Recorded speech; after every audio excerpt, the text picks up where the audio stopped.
Hello and welcome to the Collegium, our monthly magazine program in 3 parts: cinema, state of affairs, and our arts calendar. We wish to inform you that tonight's telecast is dedicated to the recently deceased Calvann Cole, wonderful artist and human being. For our Cinema One portion of the program, we bring you Black People, Black Berlin, an interview with Mona Agbaje from Swaziland. We then proceed to Arts Calendar with Minuet Musette, Choreography, and Dance Composition, Mark Headley. Artist, Irina, Asatiani. State of Affairs is an interview with Mark Headley and Charles Wynn. And last but not least, with Cinema 2 and Khru. So in addition to staying cool, remember you are participating in what else but the Collegium.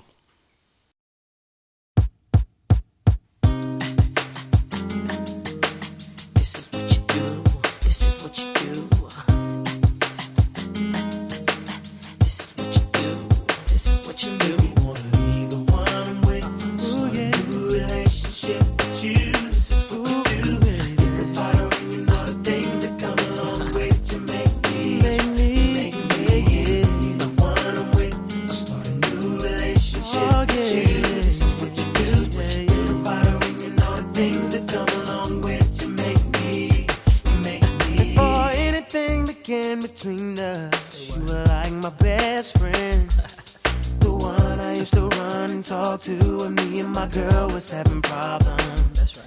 You used to say it'll be okay, suggest little nice things I should do. And when I go home at night and lay my head down, all I seem to think about was you and how you make me wanna leave the one I'm with. Start a new relationship with you. This is what you do. Think about her. Things that come along with you make me the one I'm with. Oh, baby, relationship with you. This is what you do. Think about her and all the things that come along with you make me. I was bad, 'cause you're the one that hooked us up, knowing it should have been you. And what's sad is that I love her, but I'm falling for you. What should I do? Should I tell my baby bye-bye? Should I do exactly what I feel inside? 'Cause I don't wanna go, don't need to stay, but I really need to get it together. You make me wanna leave the one I'm with. Oh, baby, relationship with you. Say what you do. Think about her and you know the things that come along with. You make me the one I'm with. Oh, baby, relationship with you. This is what you do. Think about her and you know the things that come along with. At this point, the situation's out of control. I never meant to hurt her, but I gotta let her go. And if she may not understand it while all of this is going on, I tried to fight it, but the feeling's just too strong. You make me. You make me wanna. You make me wanna.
You know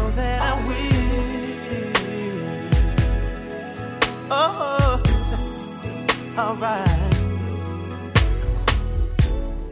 Listen, honey, baby, something that I gotta make clear. You may have had other lovers in your life that can't compare to what's going down here. I promise I'll be gentle. I'm gonna give you all that I've got. Don't say no, let your body go. I'll do my thing nice and slow if you tell me your thoughts. A penny, a nickel for your kiss, a nickel for your kiss. I will, yes I will. I'll pay a penny for your thoughts, a penny, a nickel for your kiss, a nickel for your kiss. Okay.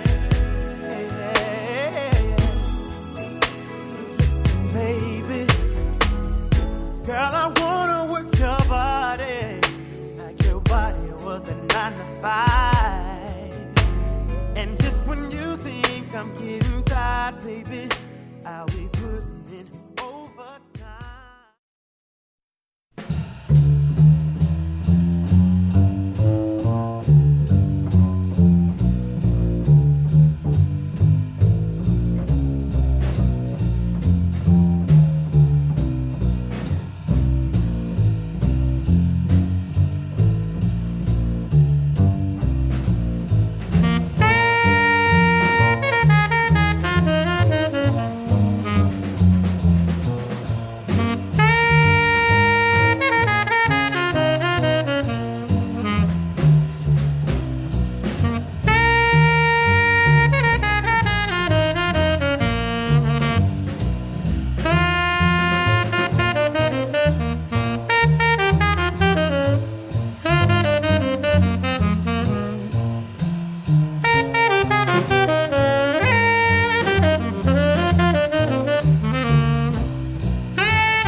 Berlin, a cultural, historical crossroads in Europe, is home to a population of black people from various parts of the world.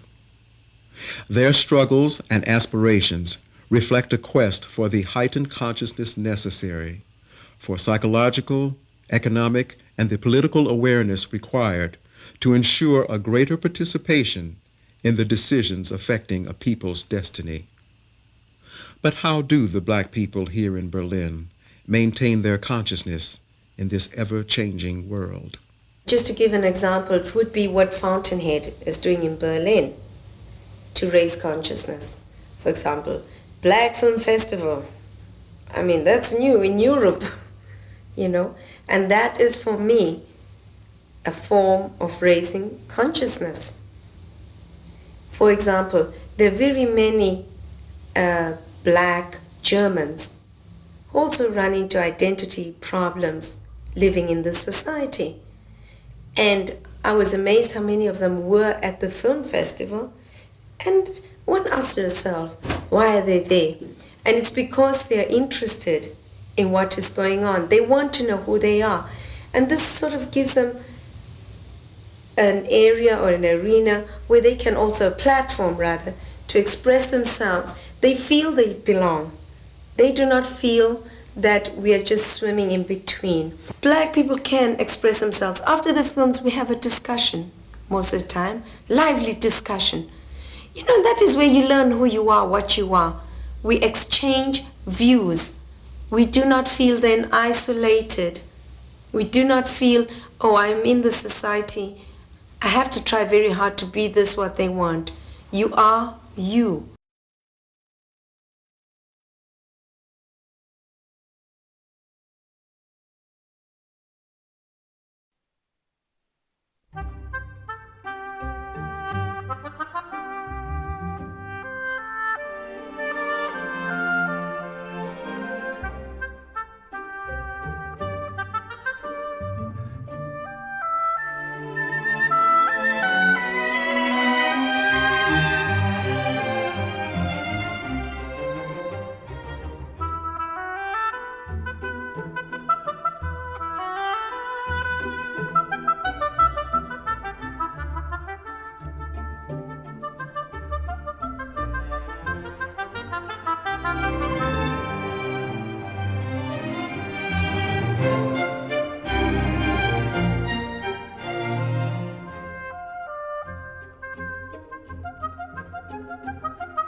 Some foreign power, some group of terrorists, some individual concern. Fighting an enemy. Fighting an enemy. The race that controls the past, controls the living present, and therefore the future. The future of the group is in doubt. And they play enemy music!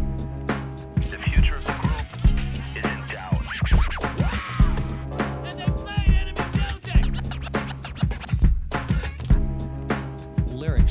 Lyrics have been rather controversial. Controversy in the rap world. The question is whether in fact we are free as people. The question is What it is.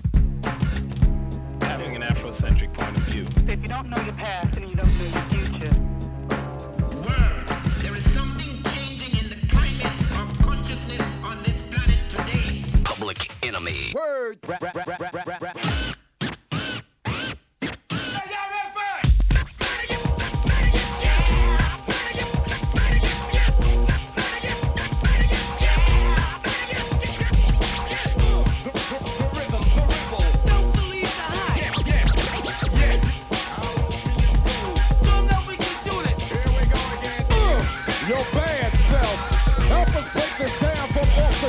Here's our music serving you some music. Papa got a brand new funk. Kick down, body for your right. Let's get it on, like we said before. See the brothers cause the trouble, hate the busted bubble, cause we rumble from our lower level. To condition your condition, we're gonna do a song that you never heard before. Make it all jump along to the education. Brothers gotta work it out and stop chasing.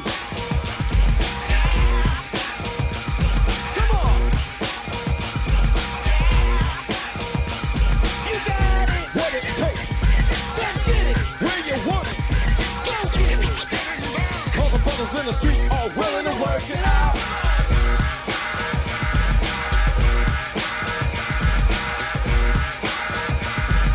Come on, y'all, let's go to work. So many of us in limbo, how to get it on. It's quite simple, 3 stones from the sun. We need a piece of this rock. Go!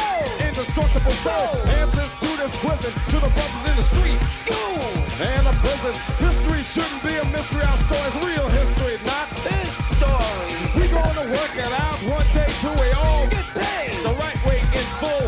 No bull talking, no walking, driving, arriving, and styling. Tell them soon you'll see what I'm talking about. Yeah. One day the brothers gonna work it out.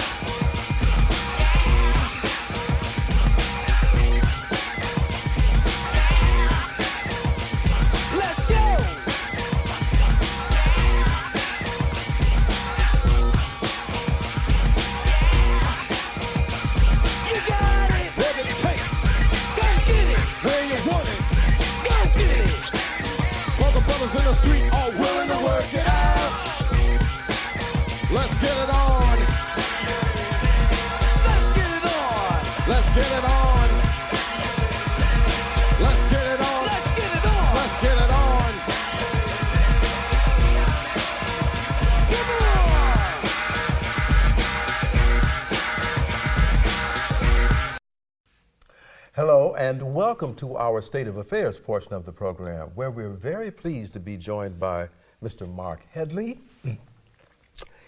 and Mr. Charles Wynn, both distinguished artists from various parts of the world, which they'll tell you about, and gentlemen who have made substantial contributions to the artistic scene here in Berlin and other places in Europe. We also would like to dedicate this program to a gentleman, a friend of ours for many years, Mr. Calvann Cole. I will let the gentlemen here explain their backgrounds and tell you about Mr. Calvann Cole. Charles. Well, they know my name. I was born in New York. I studied, you see how many years? I left New York when I was 3. Right. And ended up living in Finland for 5 years and dancing. Before that, I was working with Tally, Chuck Davis. Tally Beatty. Yes, Tally Beatty, Chuck Davis. Studied with Rick Odoms. Took classes with Fred Benjamin, Miss Thelma Hill, and I know others. And then I stayed in Finland for 5 years, and then I ended up coming to Berlin for to stay for 2 weeks. Oh, I see. And I ended up getting a job in the Agbaje. And I've been here since. I see you overstayed your, I hope not overstayed your welcome. No. Oh, no. No, it worked out. And so now I'm singing with a band, Berlin Black Stompers, with Tony Hurdle and Guardians of the Groove.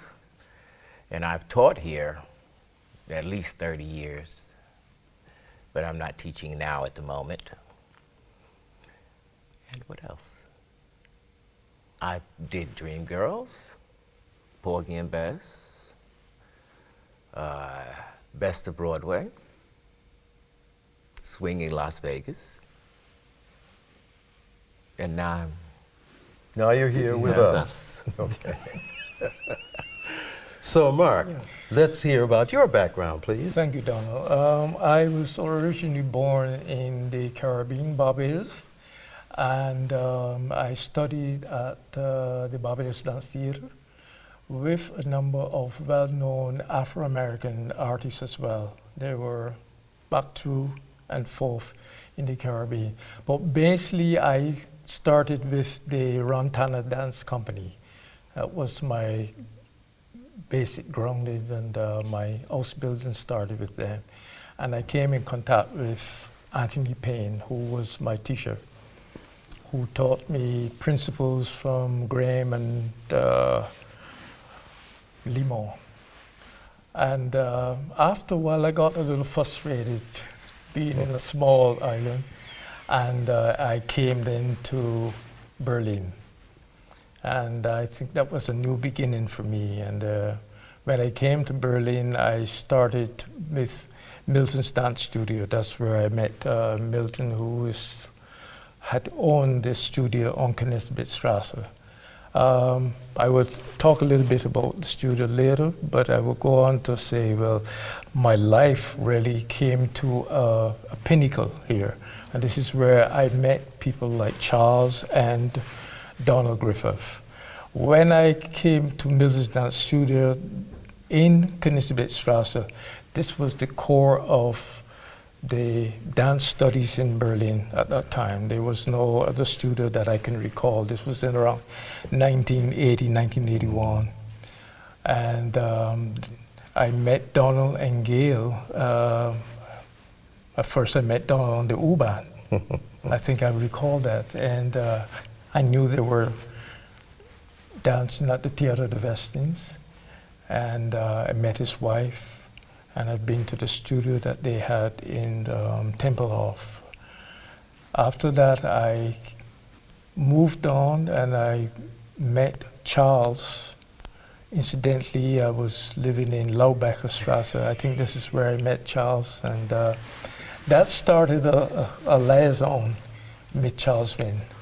I went on then to teach a number of places in Berlin, the Etage, Dance Fabrik, also at the Ballet Centrum as well. I'm still there today. And I was doing a number of projects. Myself was doing choreographic projects, which was the first one, was called Loud Silence. Loud Silence was one of my major choreographies which I did. And additionally, there were other projects which I did as well, which was the last one, which was Fata Morgana. There's a lot of history between 1980 and now, and I think to touch on all those aspects would probably take probably a whole day to go through. But basically, I can say a lot of my contact with Afro-American artists, I can say, was based here in Berlin. Of course, I met a number of artists too outside of Berlin. In Cologne, James Saunders I met. Of course, you know James Saunders, and I met Ivo. I met Ivo here in Berlin. There were a number of other artists too, so well, that the name doesn't come to mind. But Berlin was really the spring breath, I would say, the springboard for me here in Berlin. At the moment, I'm still teaching, but I have other ideas. I like choreographing, that is my main issue. But at the moment, my main importance is to continue to disseminate what I have learned. And of course, I must say that Charles Wynn, who's sitting away from me, he was one of my inspiration and teachers, as well as Donald Griffith. So I'm happy to be here today with these two remarkable men and to sit here and to talk about times and also to talk about the other legend who have passed away, Mr. Cole. Calvann Cole. Yeah. What was his relevance to dance and to Berlin? What difference did his existence make, Charles? Calvann was like a ray of light. You know, he brought like nowadays dancers are more free. Calvann was always free. He always had a different idea about the movement. He played with the movement, and he tried to discover different things, whereas everybody was doing this, Calvann would go and do the other. And explore this facet of dance, this type of dance with a different type of a music or a different type of a light or a strobe light. Calvann could play; he could just play like that. But he was working in the theater, and he was doing a lot of musical theater and different things. And before he passed, he was starting to sing, and because he sings in the choir. And he was starting to sing. But to me, it's very few talents you meet that have this light that is so bright that it just comes out of them just when they're sitting there. Calvann was one of these. You know, to me, a great loss, a great loss. Well, when he speaks about a loss, in your opinion, Mark, how will Calvann be remembered, if he will be remembered? Well, I mean, the thing is, I don't feel that there is a loss in that sense. The metaphor in life is that you take so much and you use that knowledge, that wisdom, and you can never lose that. It's something that you pass on to the next person. But Calvann, as I knew Calvann, and I'm really sorry that a lot of people didn't know about him, is that he, as you said, was a creative genius, very impulsive, very tenacious when it came to ideas. And this is what I experienced with Calvann as I was working with him during the performance leading up to the pump. And I sat with Calvann in the Irina. This is not too far from Merindam, I think it is, not too far from the American Gedacht Bibliothek. And we sat there over a period of 2 weeks, and it was so creative. I think he's one of the few artists that I had a very good rapport with and working with, and creative energy, exploring many types of ideas. As I said, that loss, I don't think I have lost that. It's still inside of me, and I still use it today. That, you know, that continuity is still there. Yeah. Well, Charles, is there a relationship between genius and a certain amount of vulnerability, or maybe to a great extent vulnerability? Yes, I think it is. Please tell us about that, and how does that relate to Calvann? When you're the type of genius that I feel he was, you pick up everything. You pick up the good and you pick up the bad. Mm-hmm. Your heart is usually always open, and it's a certain kind of sensitivity that you have about things that you just kind of sense them and you take them in. Because you're constantly giving this thing out, then it's like positive and negative, balance it. You're gonna get back. You can't always choose what you get back. Mm-hmm. You'll get the both of them. And each side, you need the both for the balance anyway. Mm-hmm. So to me, I felt he was very vulnerable, but it never changed. To me, it never changed his personality in a sense where he was arrogant, or he had anger attacks, or he was aggressive. None of that. A lot of times I felt like he took it into him. And the vulnerability, I think, is the purity in the artist. That feeds your genius. You know, I feel that feeds it. The thing is to be able to not close it, but to protect it. Mm-hmm. You know, and this, if you're no longer vulnerable, to me, you no longer really feel. Mm-hmm. It's like you're on the outside of it instead of being in it. Mm-hmm. He was the type of person that was in it. He took the limits. You know, he would go, if it was what he felt, he'd go to 100 yards. Mm-hmm. And this is my answer to that. Mark, what is it? Is it customary that when we talk about this vulnerability associated with genius, in your opinion, is it worthwhile having that vulnerability? Is that too dangerous to a person's existence? And is it too much of a sacrifice to make for the genius that the individual possesses? How do you find that balance and the trade-off? I think that the word vulnerability, I mean, we sometimes possess that. Mm-hmm. There's a certain possession, and that comes from a sense of intuition. And that intuition is very important to build on the creativity. And from that creativity, then you can realize your genius. Mm-hmm. Or other people say that you are a genius. But what I saw, and I could say that personally, I saw with him that he never got angry. Right.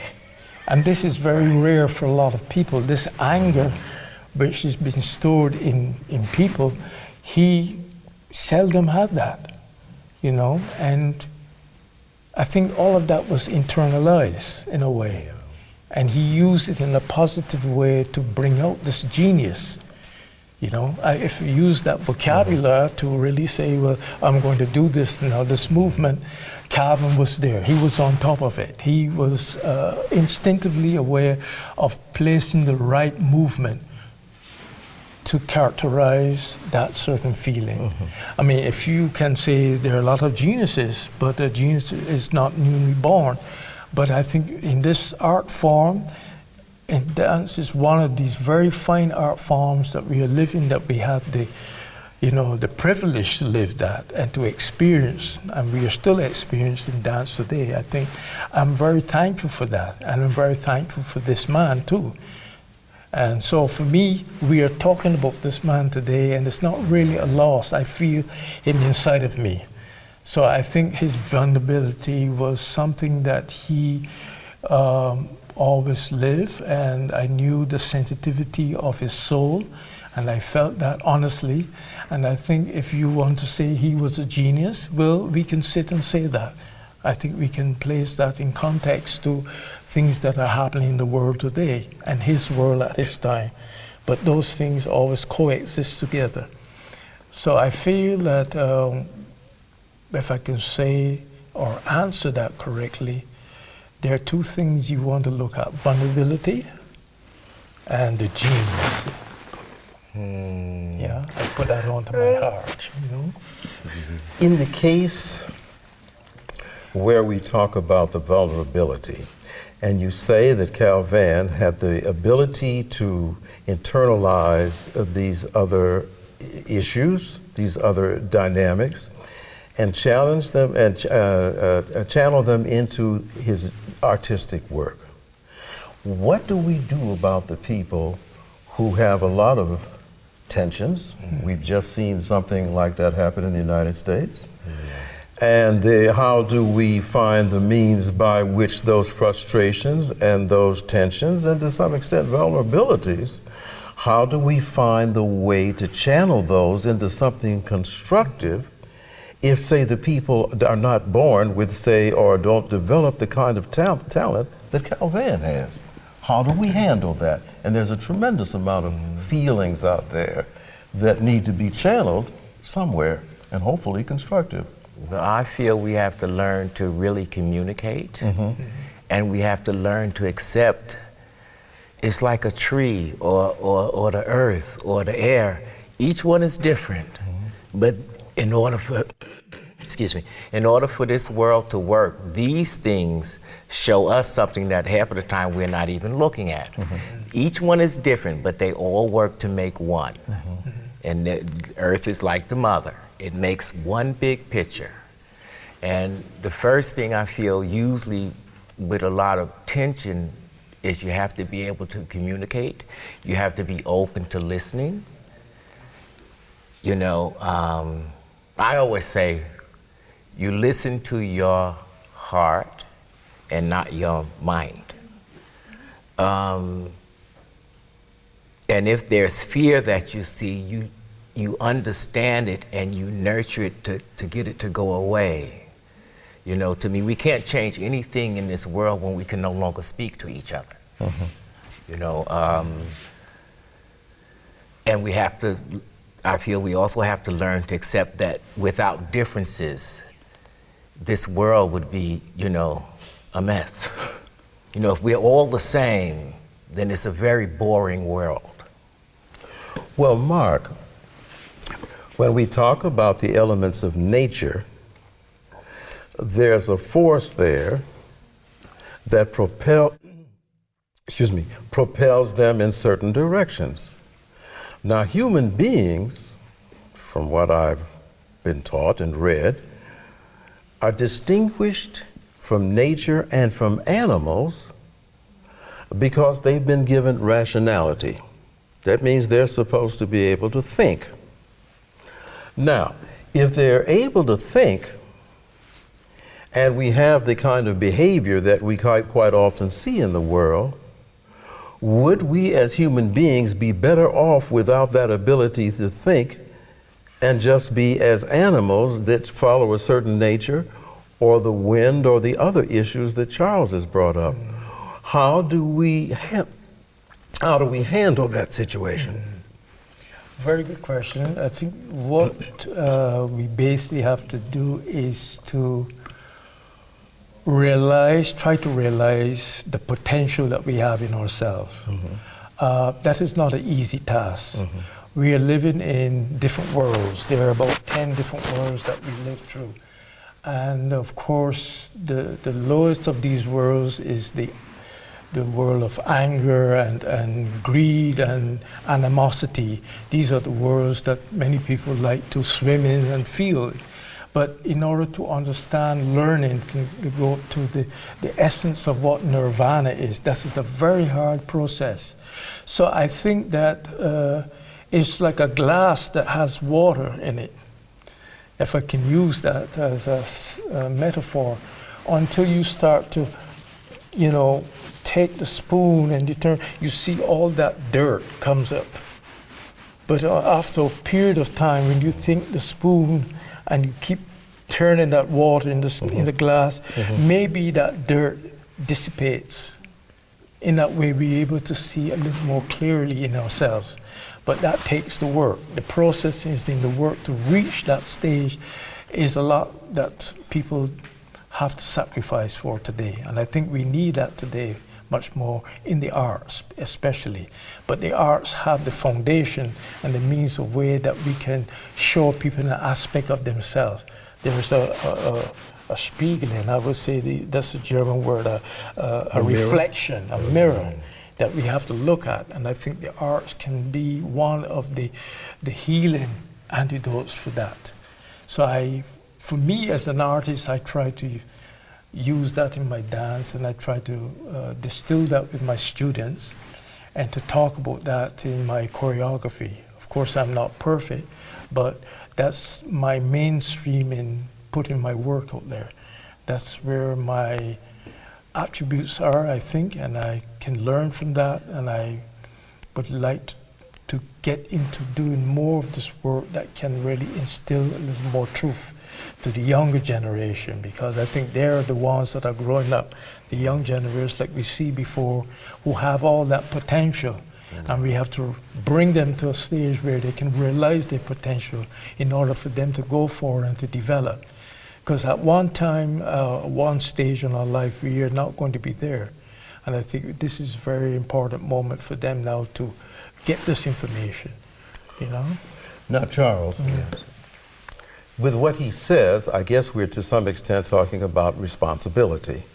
Yeah.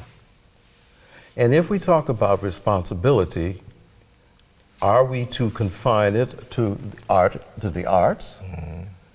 And if that's the case, what about all the others? That's a good question. I mean, is there something that people who are artists, is there something that because of their experiences and their abilities, they could share with other parts of the world, like, for instance, in the incident that just happened? Yeah, well... And there are many incidents that are happening in the world, so how do we get that information, that inspiration, that sense of responsibility to the public at large or internationally so that we can lessen the conflicts that exist? To me, that goes back to the communication and the respect and the integrity for each thing. Getting back to one thing you said before about the instinct in the mind. Intuition. The one thing about an animal is an animal can look at something and see what it is right away. An animal eats when he's hungry, sleep when he's sleepy, kill only to eat. These are certain things I feel we could learn from the animals. An animal is not greedy, you know. I'm gonna save some for later. Well, they do save that, but it's one animal. They don't go out and kill the whole field. You know, it's different things. And when you see people who are angry, a lot of times you have to sit down with them and you have to be very patient. And there has to be a lot of understanding because you're usually gonna need it because they'll probably come towards you too. But a lot of times, if your heart is open and you're patient enough, you'll slowly watch this heart open up.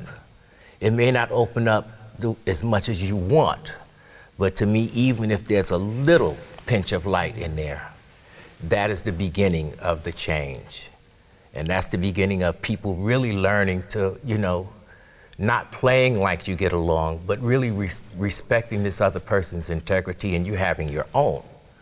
And that way, like with the, you could tell with this incident in America, this child is lost, he's angry, and very, very frustrated.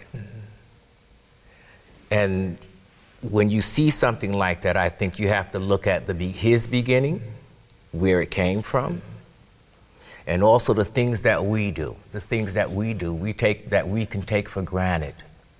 The different things that we do every day based on what we want to have, how we want to get it, if we feel we're being understood or not.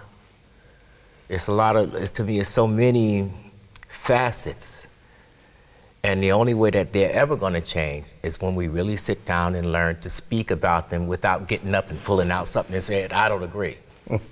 You know, you don't have to agree on everything, but you can understand. Gentlemen, thank you for joining us here on the Collegium. And Calvann, this is our dedication to you. Yeah. And we wish you peace, and thank you for all you've shared with us for many years. So stay with us, and remember, you are participating in what else but the Collegium.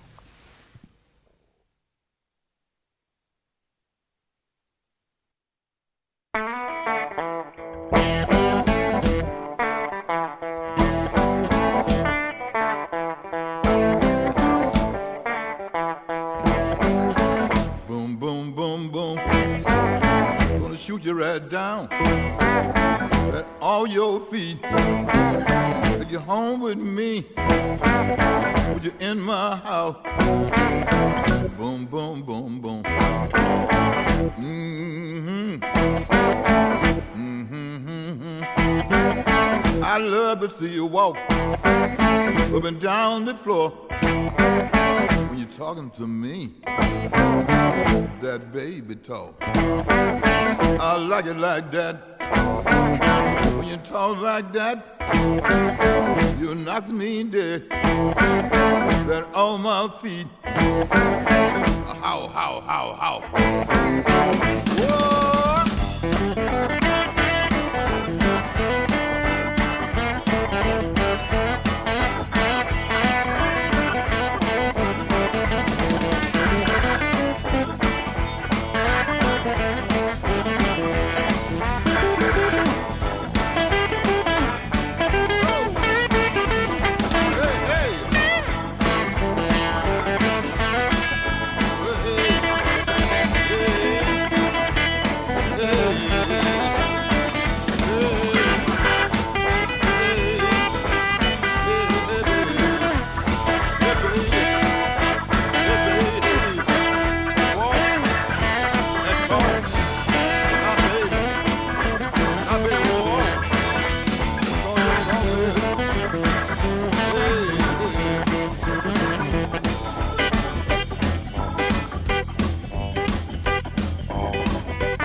She walked that walk and talked that talk and whisper in my ear. Tell me she love me. I love that talk, that baby talk. She knocks me dead right off my feet. How, how? Yeah, yeah. Now, baby. Come on, baby. Now, baby. Walk and talk. Walk, talk. Walk, baby. Talk, baby.